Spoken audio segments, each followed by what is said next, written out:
eu sou a Rose da Match IT e hoje eu tenho um tema especial e cheio de siglas: AI e UX, Inteligência Artificial e User Experience. Mas é diferente o tema hoje, a gente vai falar desses conceitos no modelo as a Service, olha só. Eu fiquei bem interessada nesse conteúdo.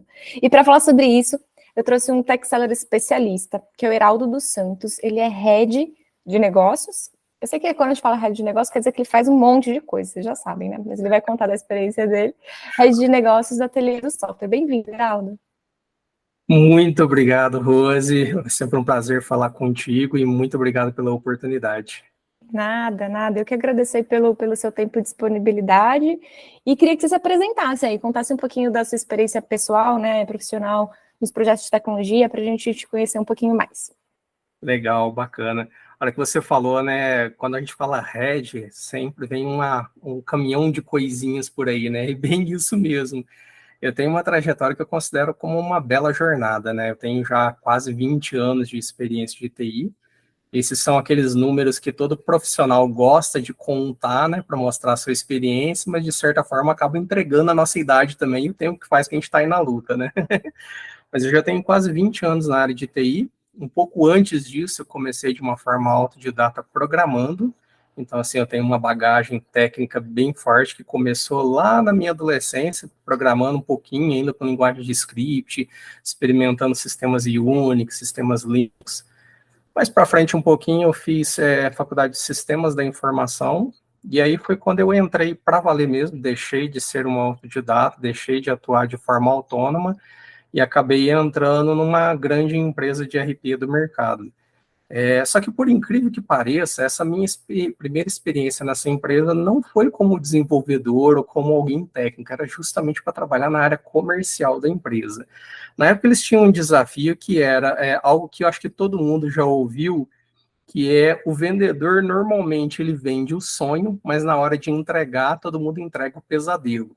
Essa empresa tinha esse desafio, e eu fui convidado, então, para ajudar eles a vencer esse desafio, porque o background técnico que eu já tinha ajudava muito a entender o que o cliente precisava e traduzir isso, de certa forma, para os desenvolvedores.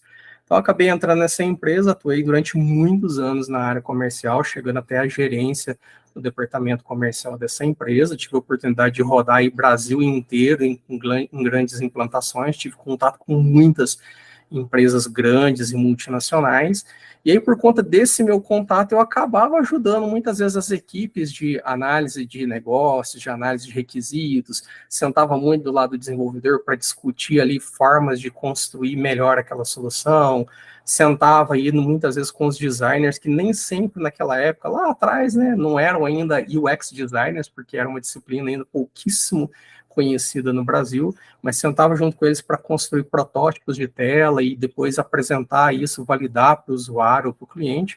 Então, essas coisinhas que eu fui fazendo me permitiram navegar por todas as áreas de uma empresa e, posteriormente, ajudar em áreas estratégicas dessa empresa, como marketing administrativo. E aí, no meio dessa jornada, lá nos primórdios de 2010, se não me falha a memória, foi quando o fisco no Brasil começou a digitalizar todo o seu sistema, que os contadores não conseguiam entender o que era aquele desafio, né, a famosa transformação digital na área contábil, e os desenvolvedores não tinham a mínima noção do linguajar contábil e de toda aquela área, né? E aí eu cometi a loucura de fazer uma segunda faculdade de ciências contábeis, única e exclusivamente para atuar no desenvolvimento de soluções fiscais. Nunca tirei o CRC, nunca atuei como contador e nem tenho essa pretensão. Mas me trouxe uma bagagem muito rica que na época me ajudou muito a fazer uma ponte de comunicação entre esses dois mundos, né? O mundo técnico e o mundo da contabilidade. E aí, no meio do caminho, eu fiz gestão de projetos, gestão de pessoas, gestão de produtos digitais. Há uns 8 anos atrás, mais ou menos, eu tive contato com métodos ágeis e eu me apaixonei por eles e acabei tirando algumas certificações e usando bastante, embora a minha primeira experiência de adoção de métodos ágeis numa empresa tradicional foi um fiasco, foi um fracasso total. Isso é aquilo que ninguém gosta de contar, mas aconteceu, o que eu posso fazer? Mas me trouxe também valiosos insights de o que deu errado, o que poderia ser diferente. Isso, de certa forma, me catapultou para o ateliê de software, que era uma empresa que eu já tinha um bom contato, conhecia alguns dos sócios fundadores já há um bom tempo, de longa data, e eu fui convidado por eles para fazer exatamente esse mesmo desafio dentro da ateliê de software, né? Além de fazer uma ponte de comunicação com o cliente, era ajudar eles no desafio de vender o sonho e entregar o sonho, não entregar o pesadelo. E aí já estou já há quase 8 anos no ateliê de software. Hoje eu ocupo o papel de head de negócio, onde eu trago um pouquinho de toda essa bagagem minha para contribuir com o sucesso do cliente. Incrível, e baita bagagem, né? Tipo, essa história da contabilidade, ó, já vi um susto aqui, que eu não sabia disso. E, cara, dentro do tema, né, essa sopa de letrinhas, inteligência artificial, AI, IA, e UX, né, User Experience, são áreas bem faladas, né, tá no top trends aí do Google, mas existem profissionais dentro das áreas de tecnologia, dos projetos de tecnologia, que são especializados, né, nesses dois temas, que são temas diferentes, mas você puder dar uma nivelada, assim, em conceito para a gente, né? Quais seriam os principais diferenciais de bons profissionais de cada uma dessas duas áreas? Assim, qual que é o perfil dessas pessoas? Conta para a gente. É uma excelente questão, já me fizeram ela algumas vezes nos últimos meses, e eu vou unificar a minha resposta porque o perfil dos dois profissionais, para mim, é muito parecido. Porque, assim, em termos de hard skills, em termos de habilidades técnicas, é óbvio que são mundos bem diferentes e um pouco distantes, de certa forma, mas é aquilo que muitos falam hoje, né? As habilidades técnicas, elas são fáceis de serem conseguidas, né? Quando a gente fala de inteligência artificial, por exemplo, está pipocando de cursos, formações, especializações de N tipos de conteúdo, de capacitação em inteligência artificial no mercado hoje. Então, de certa forma, são coisas fáceis de serem adquiridas, desenvolvidas, implementadas, ainda mais quando você tem outras pessoas que estão ali por perto e te dão esse suporte técnico também. Mas do outro lado, a gente tem as famosas soft skills, que para mim hoje pesam muito mais do que isso. E aí, entre várias soft skills, eu normalmente costumo relacionar duas que eu enxergo que são essenciais para o perfil desses dois profissionais técnicos. Uma delas é a bendita da visão sistêmica, que alguns chamam também de visão holística, né, que é aquela capacidade da pessoa de enxergar o todo. Isso é um pouquinho de dor que muitas empresas enfrentavam com os desenvolvedores também, que era aquele desenvolvedor que era focado só no código, só naquilo que ele estava construindo, só naquela telinha, e não enxergava um todo. Então, hoje, mais do que nunca, um profissional técnico, e ainda mais nessas áreas de inteligência artificial, de experiência do usuário, ele precisa ter essa visão holística, essa visão sistêmica de todo do contexto de onde ele está entrando, do projeto que ele está atuando, da empresa onde ele vai ajudar a conseguir os resultados.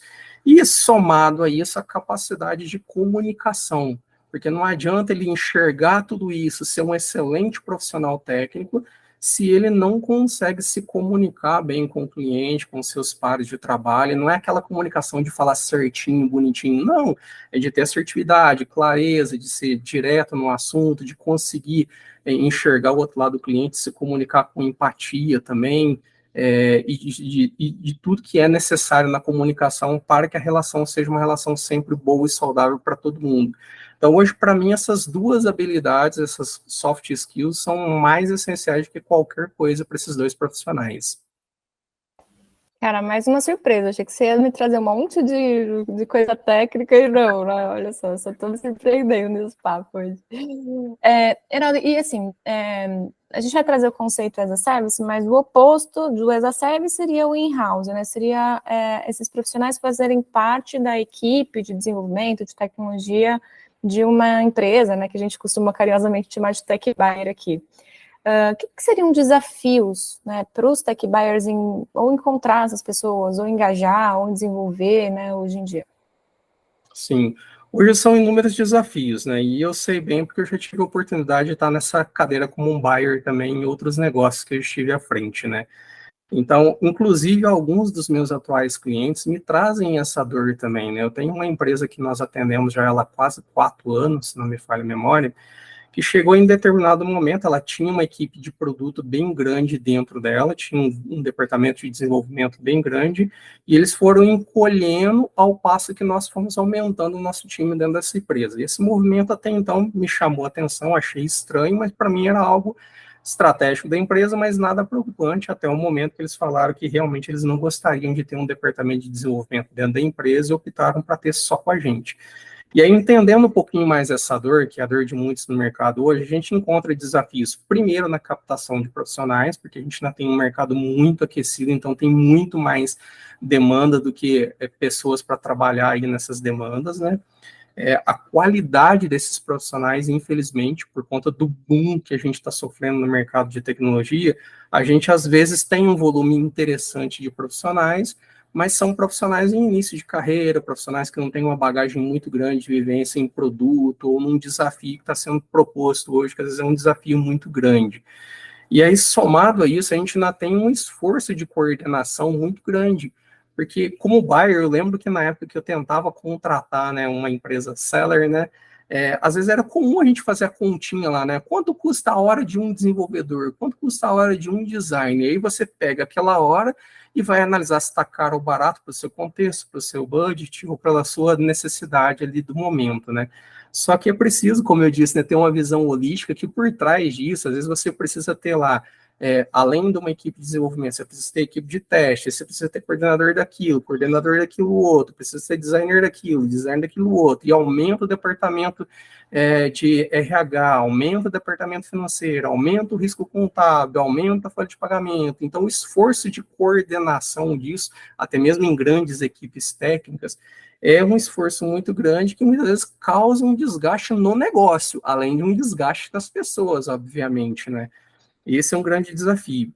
Mas eu enxergo também um outro ponto interessante, que é, hoje todo mundo quer fazer a sua famosa transformação digital, transformação ágil, todo mundo quer ser inovador, mas a empresa muitas vezes ainda não tem uma cultura que é uma cultura mais engessada, uma cultura que às vezes é mais limitadora, e isso acaba às vezes limitando a criatividade, limitando a colaboração entre as pessoas.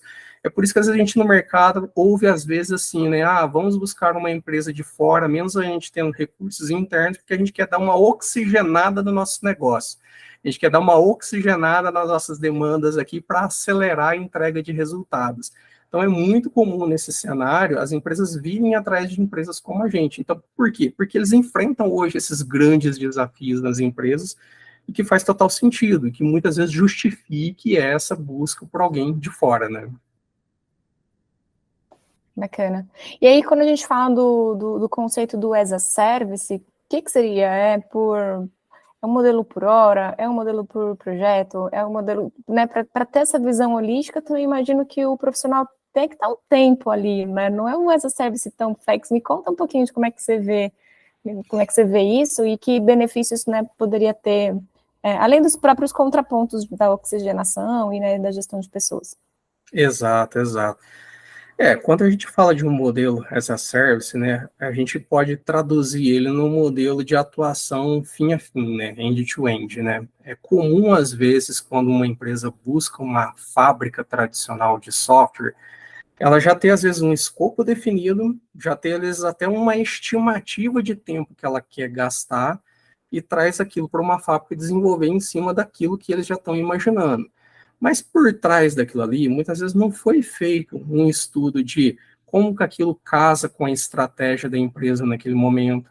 Não foi feito, às vezes, um estudo do contexto do usuário final, onde vai ser aplicada aquela solução.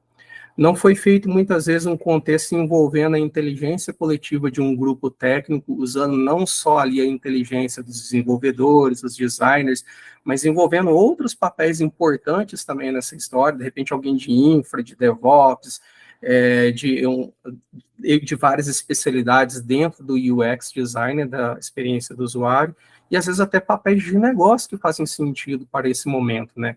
Então, até lá atrás, quando a gente nasceu com esse nome Ateliê de Software, já era justamente para provocar esse tipo de coisa, né? Não somos uma fábrica de software, a gente pega a demanda prontinha, executa e entrega. Não. Se você quer um modelo assim, talvez a gente não seja a empresa ideal, porque a gente vai querer fazer uma imersão no seu negócio, vai querer entender, sim, aspectos técnicos, mas a gente vai querer também entender aspectos de negócio. Como que essa demanda se encaixa com a sua estratégia de negócio nesse momento? Quais resultados você está esperando para esse momento? Qual é o seu usuário final? Qual que é o contexto dele? Aonde ele está? E aí nós envolvemos vários perfis de profissionais, como eu disse, numa solução end-to-end.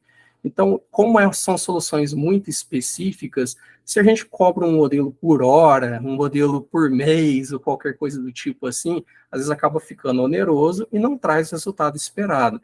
Então, no primeiro momento, a gente faz uma pequena imersão para entender qual é o desafio e, com base nessa imersão, a gente vai propor, olha, aqui cabe um trabalho de UX para começar a sentir o terreno, começar a estudar um pouquinho o contexto do usuário, antes da gente começar o desenvolvimento. Então, talvez porque a gente já conhece o seu desafio aqui, 1, 2 semanas de um trabalho de UX vai ser um trabalho bem legal, vai ser o suficiente para a gente startar o desenvolvimento.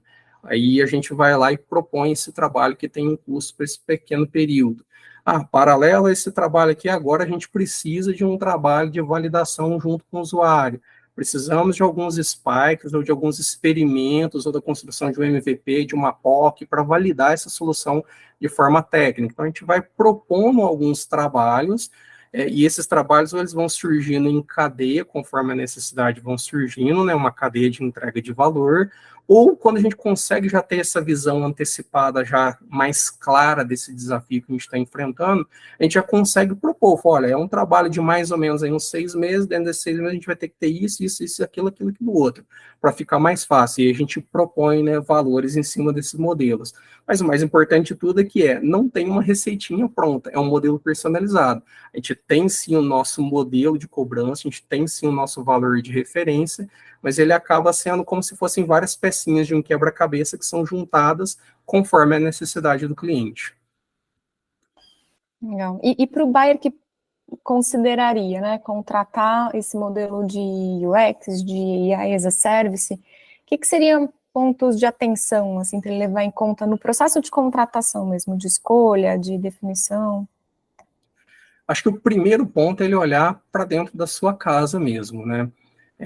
Pela experiência que a gente levou aqui em anos, alguns projetos que foram muito bem sucedidos foram aqueles projetos onde a empresa ou a pessoa que estava do outro lado da empresa ou as pessoas que estavam na outra cadeira deram abertura e oportunidade para a gente fazer essa imersão, para a gente muitas vezes colocar o dedo na ferida, para muitas vezes a gente falar um não para uma ou outra coisa que não fazia o menor sentido dentro da estratégia que ele estava propondo. E isso acaba exigindo mais esforço de comunicação e de tempo. Quando é uma demanda que muitas vezes a pessoa olha e fala assim, não, eu quero que faça exatamente essa telinha, não quero me comunicar com o desenvolvedor, eu quero que no final de X horas isso me esteja pronto, me esteja entregue já. Esse tipo de demanda ou esse tipo de empresa que busca esse serviço, o modelo as a service talvez não seja o ideal para ele, não só com a Ateliê, mas com qualquer outra empresa. Porque quando você fala no modelo as a service, é um modelo mais artesanal, é um modelo que é, como eu disse, end-to-end, né, que você começa numa ponta lá atrás de tudo e vai numa outra lá na frente. Então, você tem que ter mais liberdade, mais tempo, mais comunicação. É um esforço conjunto de ambas as partes, mas que o buyer tem que ter aí uma abertura maior e uma tolerância maior para esse tipo de coisa. Certo. E dá para, não sei se pode, tá? Mas se você puder compartilhar algum exemplo prático, assim, algum caso real em que aconteceu, né, essa virada de chave, esse modelo de implantação e o que aconteceu, se puder até dizer, né, no que deu certo, quais foram as chaves do sucesso, assim. Sim, sim. Bom, a gente tem bastante histórias colecionadas aqui, mas tem umas famosas que eu sempre gosto de contar, porque elas trouxeram impactos muito positivos, não só no negócio do cliente, mas na vida das pessoas envolvidas também, né? Um case que a gente tem aqui, por exemplo, é de uma empresa chamada Sinergia, que é uma multinacional europeia, né? É uma empresa que faz a análise de impacto socioambiental e é uma empresa que, inclusive, atuou com esse tipo de serviço naqueles desastres que aconteceram em Brumadinho e Mariana, né? Então, na época, eles já tinham uma solução técnica já, mas a solução não estava atendendo 100% eles, ela foi desenvolvida por uma outra empresa do mercado, e eles possuíam também uma equipe técnica interna, mas que não conseguia entregar com a velocidade que aquele momento exigia, que era um momento de muita urgência, né?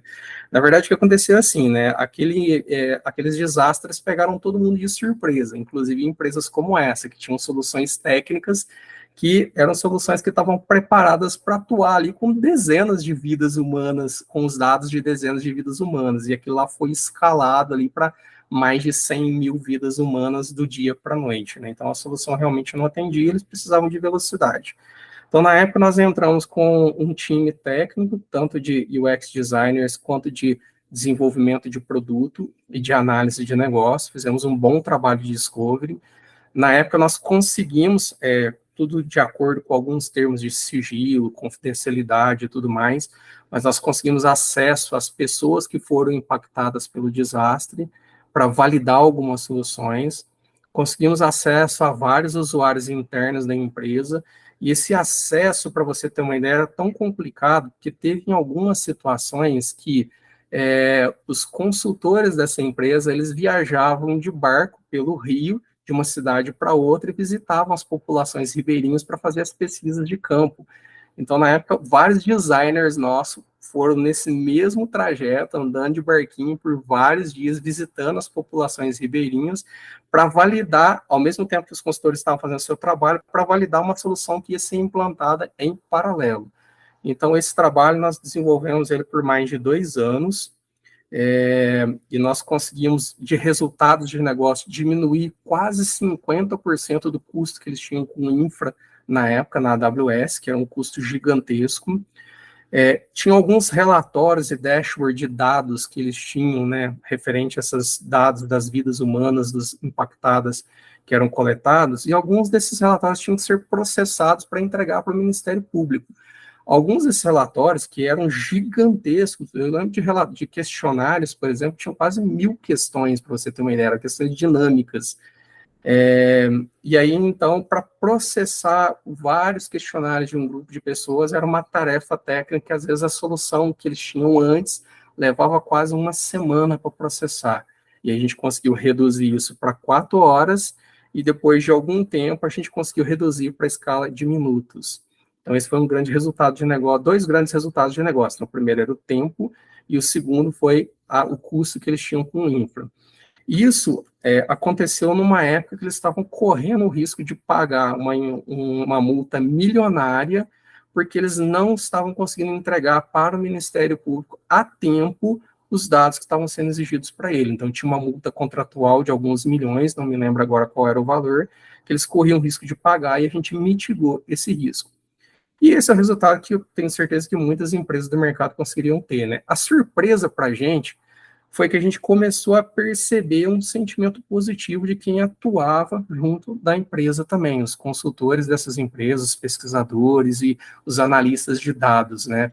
Era muito nítido o peso emocional que eles tinham no começo do trabalho deles, quando a gente entrou, e quando a gente terminou o projeto, qual que era a grande diferença que a gente tinha. Então, nós ficamos muito felizes que a gente conseguiu causar um impacto positivo na vida dessas pessoas que atuavam dentro também, não só das vidas impactadas lá fora, né? E isso foi algo, assim, tão concreto que essa empresa, quase que quando a gente estava terminando essa demanda técnica, essa empresa nos procurou e falou assim, olha, a gente quer pagar algo que vocês talvez não façam hoje por padrão no mercado. Eu falei, ué, que né? Ó, nós gostaríamos de pagar para vocês darem para a gente uma consultoria demonstrando um modelo de trabalho para vocês para o nosso departamento técnico. E a gente gostaria da abertura de vocês para a gente levar essas mesmas pessoas para conhecer a estrutura interna de vocês, atuar em par com alguns técnicos de vocês, para a gente poder aprender um pouquinho mais disso e trazer essa cultura para dentro da empresa, né? E, embora a gente nunca tivesse feito isso antes, e foi algo assim realmente novo para a gente fez isso para poder reproduzir um pouco do nosso modelo de trabalho dentro dessa empresa. Um outro case interessante também que a gente tem na área de saúde, é um dos maiores hospitais oftalmológicos hoje do Brasil, que inclusive está sendo negociado com um grupo indiano. eles tinham uma solução técnica que era uma solução padrão de mercado. Era um software que fazia toda a parte de triagem, fazia o prontuário eletrônico e fazia toda a gestão financeira e integrava com CRM, com várias outras ferramentas que eles tinham. Mas era uma solução padrão de mercado e que travava em vários aspectos. Não falo travava em termos de performance, né? Travava, às vezes, o uso mesmo, e isso acabava impactando automaticamente no atendimento do paciente, às vezes até em situações críticas, como a liberação de uma cirurgia oftalmológica, por exemplo, né? E foi um momento, então, que nós entramos para construir uma nova solução do zero, e a gente fez todo um trabalho de campo de estudo. Na época, nós colocamos também vários designers de experiência do usuário nosso lá, e esses designers passaram por todo o processo ali do dia a dia daquele hospital, passaram pela triagem como se fossem pacientes normais, fizeram exames oftalmológicos, inclusive, né? Lógico, todo mundo sabia que eram pessoas da nossa empresa, né? Mas eles estavam vivendo ali na pele o dia a dia daquela situação.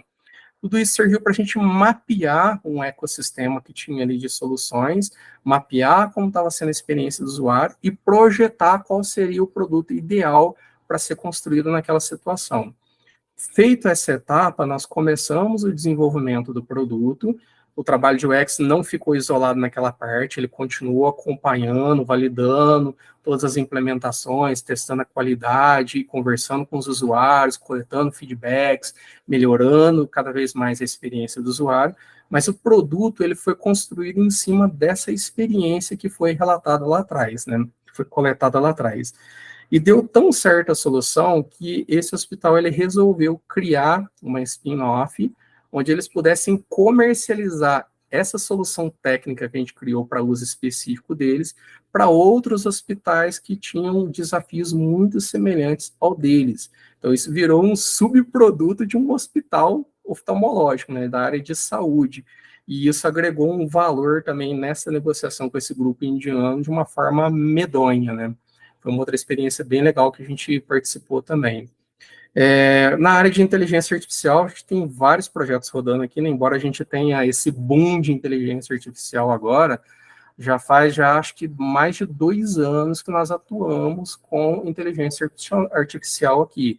E isso trabalhando desde os pré-históricos chatbots, né, agora evoluindo para IAs conversacionais, né, mas com machine learning, inteligência de dados.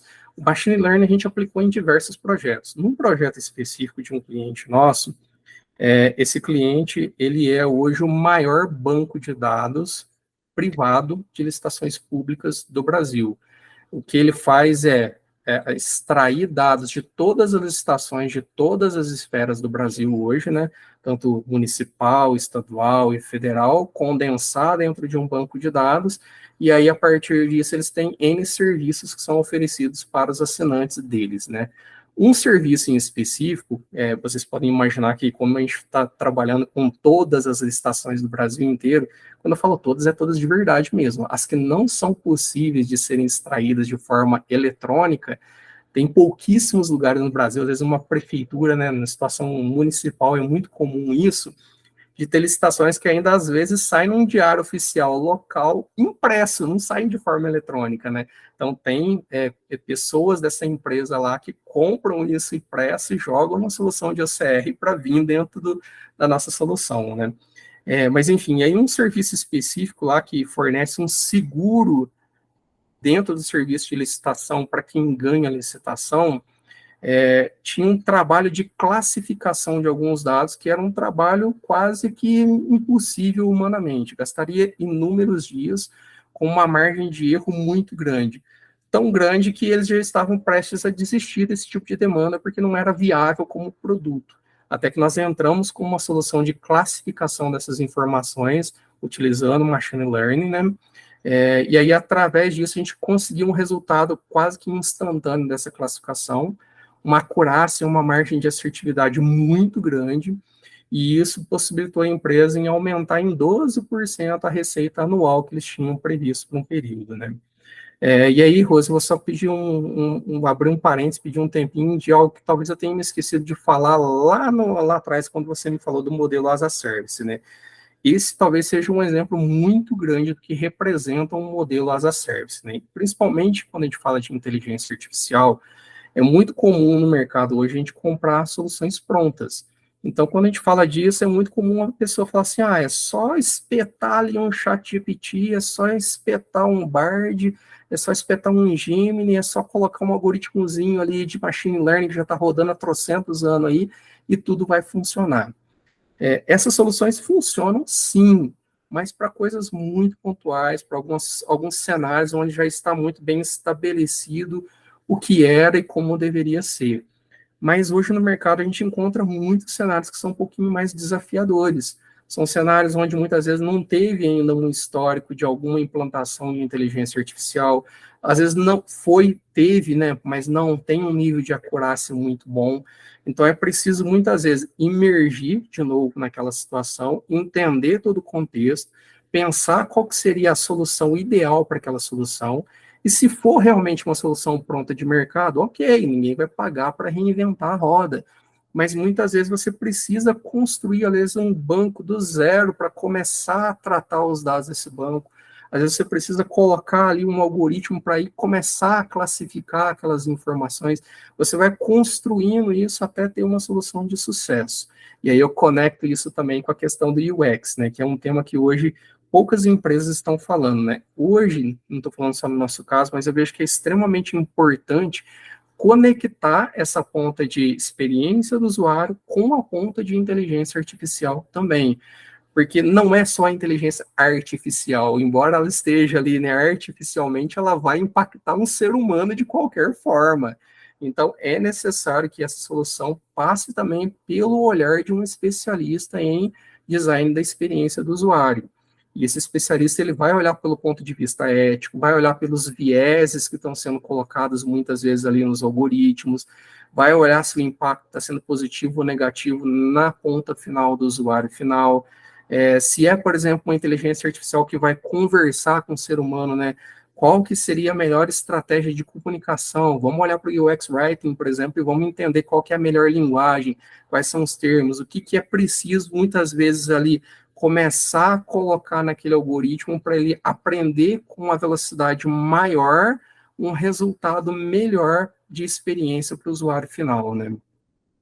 Falei bastante. Não, é muito, muito legal. Obrigada por compartilhar os cases e seu conhecimento. E é interessante, assim, porque a gente vê muito nessa área, né, de inovação e tecnologia, empresas com diferentes desafios, né, de inovação, enfim, e fatidicamente entra-se naquela chamada startups. E, cara, eu sou startup. Startup faz um produto escalável, SaaS padrão. E todos esses casos que você traz são serviços customizados, que eu tenho que entender aquele processo, aquela integração, aquelas pessoas, aquele time. E aí o trabalho do ateliê, né, que a gente traz aqui, até brincando aí com o nome, né, de vocês, mas o trabalho de um tech seller, até para ser um pouco mais geral, que consiga, né, estar junto, customizar, entender aquilo, faz muita diferença, assim. Então, é bem legal de ver, de ouvir, né, essas histórias de como realmente não é todo desafio que é resolvido por um SaaS de uma startup. Então, agradeço por compartilhar. E, Heraldo, para a gente dar uma fechada aqui, eu queria que você contasse um pouquinho mais da ateliê de software, né? Então, eu queria que você trouxesse os principais diferenciais, né, no seu ponto de vista, na sua vivência, e também quem que seria o match ideal aí para a ateliê. Legal, bacana. Bom, a Ateliê de Software é uma empresa que tem bastante bagagem também, né? Ela nasceu há quase 15 anos atrás e ela já nasceu desenvolvendo software com métodos ágeis numa época que isso era pouco falado no Brasil, né? Era uma novidade, estava começando a chegar no Brasil ainda, lá por volta de 2007, 2008, né? A gente já tinha alguns movimentos antes, mas começou ali a ganhar uma atração maior por volta desse tempo, né? E a empresa já nasceu construindo soluções usando métodos ágeis. Eu sei que hoje todo mundo faz isso, né? O que talvez nos diferencia é que ao longo do tempo, e experimentando não só uma ou outra metodologia, mas várias metodologias ágeis, a gente começou a amadurecer um pouquinho aquilo que deu certo e que não dá certo em muitos contextos, e a gente meio que criou uma metodologia própria de desenvolvimento. A gente não está inventando nenhuma nova metodologia ágil, não, mas a gente criou uma metodologia pegando o que tem de melhor em cada uma dessas coisas, trazendo para o nosso contexto, aplicado ao que a gente quer entregar para os nossos clientes, né? Então, a gente amadureceu bastante. Isso quer dizer automaticamente que as metodologias que a gente usa aqui não são aquelas famosas metodologias by the book ou de apresentações de palco, é aquilo que a gente viveu na pele, errou muito, mas aprendeu bastante também para consolidar o que a gente faz hoje, né? Hoje a gente tem um grupo técnico de pessoas que são fantásticas, a gente tem uma cultura muito forte, mas a gente valoriza principalmente a excelência técnica. Hoje nós temos alguns programas de capacitação interna, né? Então hoje a gente tem um programa chamado de Padawans, por exemplo, onde a gente pega pessoas em início de carreira, recém-formadas, pessoas que não têm às vezes uma bagagem técnica tão forte em uma ou outra linguagem, framework, ou até mesmo metodologia, e ela passa por um período de até 2 anos dentro da nossa casa, recebendo essa capacitação antes de entrar num projeto de verdade mesmo ali, com risco envolvido, né? E a gente tem também alguns programas de estágio e temos um programa de onboarding que dura também alguns meses aqui dentro, ajudando o profissional a sentir um pouquinho mais a nossa cultura, sentir um pouquinho mais o nosso jeito de trabalhar e aquilo que a gente acredita, antes de entrar de verdade num projeto com risco envolvido. Por que eu estou falando isso? Porque todo mundo que acaba entrando nos nossos projetos hoje são pessoas que já têm um bom tempo de mercado, já têm uma boa bagagem técnica também, para que a gente consiga velocidade, consiga trazer essa excelência técnica para quem busca hoje o ateliê de software, né? E automaticamente a gente tem nesse grupo também de pessoas que já passaram, que estiveram à frente de algumas startups, inclusive, mas que têm uma atuação técnica muito forte, então estamos falando, de repente, de desenvolvedores, de engenheiros, por exemplo, de machine learning, então são pessoas que já estiveram à frente de outros negócios, então eles sentem também a dor do outro lado, e, consequentemente, eles conseguem entender um pouquinho melhor aí como entregar resultados de uma forma mais assertiva para quem nos procura. O ateliê hoje atende startups que já estão aí já passaram no período de validação inicial, que já estão recebendo alguns investimentos em algumas séries ou em algumas rodadas e precisam, de repente, escalar o seu produto. Atendemos médias e grandes empresas dentro e fora do Brasil, então hoje, além do Brasil, nós temos clientes aí em Canadá, Estados Unidos e Portugal, e expandindo, em breve teremos novidades aí também. Organicamente, o nosso histórico nos traz uma atuação muito forte no mercado financeiro. Quando eu digo organicamente é porque não foi um movimento intencional, mas organicamente na nossa história, a gente sempre atendeu muito bancos e fintechs que são da área de alguma coisa relacionada ao mercado financeiro, né? Eu fiquei desconfiada depois de ouvir aquela coisa da contabilidade, hein, ó. Então, olha para você ver, né? Acho que tem uma influência aí. Muito bom. Isso nos traz também uma outra bagagem interessante, que é hoje, quando um desenvolvedor nosso entra num projeto que já é de uma fintech, por exemplo, seja do mercado de seguros, de investimento, de empréstimo, enfim, ele tem uma comunicação muito mais fluida com essas pessoas, porque muitas vezes ele já vivenciou vários projetos do mercado financeiro, então a comunicação facilita bastante também, né? Mas além do mercado financeiro, a gente atendeu também já o mercado de saúde, mineração, logística, educação, a gente atuou em diversos mercados já, mas o nosso core acabou sendo fintechs, né? Legal, então o match perfeito pode ser múltiplo, mas tem esse histórico aí mais forte, né, nesses pilares. Que conta Excelente. Bastante, né? Conta. Hoje, inclusive, a gente tem muitas empresas que já estão começando, né? A gente está ouvindo falar com mais força agora em inovação, e nós temos grandes empresas que até empresas mais tradicionais que estão criando departamentos ou áreas inteiras de inovação. E algumas empresas que, como eu disse, né, às vezes precisam de celeridade nesse movimento, ou precisa de gerir melhor os seus recursos quando a gente fala de inovação, elas acabam buscando empresas como o Ateliê para colaborar nesse aspecto. Então, é muito comum a gente entrar em grandes empresas que estão ali fazendo vários experimentos, rodando várias frentes diferentes em inovação para acelerar esses resultados, né? Ou que estão já num estágio de transformação digital, E a gente tem um histórico muito bom também de empresas que chegam para a gente e falam, olha, eu já contratei empresa XYZ que fala que desenvolve com Scrum, com Kanban, que tem UX também, mas não me entregaram nada do que eu precisava. Então, o que eu sempre falo é, beleza, me pegue uma demanda sua aí que não tenha grande risco envolvido e que seja de curto espaço de tempo, joga na nossa mão, deixa a gente trabalhar e vamos ver o resultado que der. Se você não gostar, você não precisa nem me pagar, mas eu garanto que você vai me pagar. Porque sempre acaba dando certo, a gente sempre acaba trazendo esses bons resultados aí para todo mundo, né? E é interessante que hoje o ateliê, assim, a gente consegue fazer isso de uma forma tão legal, tão boa, que a gente sempre procura estabelecer relações de longo prazo. Então, eu tenho histórico, por exemplo, aqui hoje na minha carteira de clientes, que eles já estão com a gente há mais de 10 anos. Eles terminam um produto, querem começar outro, e já vão evoluindo o produto, e vão refatorar outro, e já estão lançando spin-off de startup, e está investindo em outra empresa e leva porque a gente quer construir alguma coisa junto. Então, isso acaba criando esse vínculo de confiança e, consequentemente, de entrega de resultados também, que a gente sempre preza muito por isso. Não à toa vocês têm esse tanto de depoimento de cliente, né? Eu estava até brincando com você já hoje. Falei, cara, você é o recorde. Eu nunca vi tanto depoimento validado, assim, com e-mail, né, do cliente. Eu falei, então, estou impressionado.